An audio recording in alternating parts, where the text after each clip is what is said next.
Pasa que de verdad que vamos a tener que terminar acá.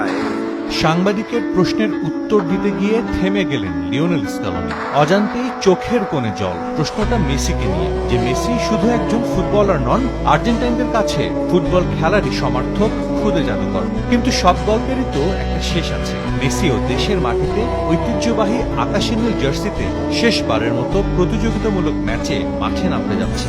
সমর্থক তো বটেই, কোচের জন্য এ এক আবেগঘন মুহূর্ত। দক্ষিণ আমেরিকা থেকে সবার আগে বিশ্বকাপ নিশ্চিত করেছে আর্জেন্টিনা। ভেনেজুয়েলার বিপক্ষে ম্যাচটার খুব একটা গুরুত্ব নেই আর্জেন্টিনার কাছে। তারপরও এই ম্যাচটার গুরুত্ব বহু গুণে বেড়ে গেছে শুধু মেসি খেলছেন বলে।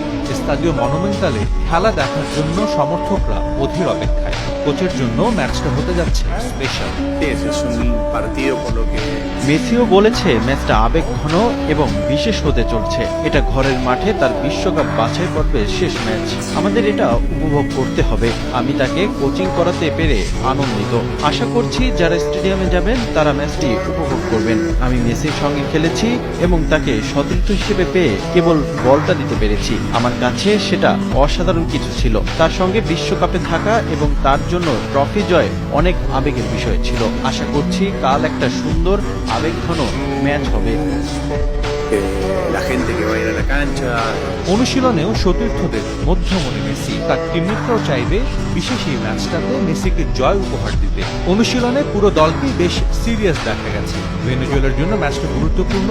জয় তুলে নিলে সুযোগ থাকবে বিশ্বকাপে কোয়ালিফাই করার। তাই প্রতিপক্ষকে সহজভাবে নিচ্ছেন না মেসিদের কোচ।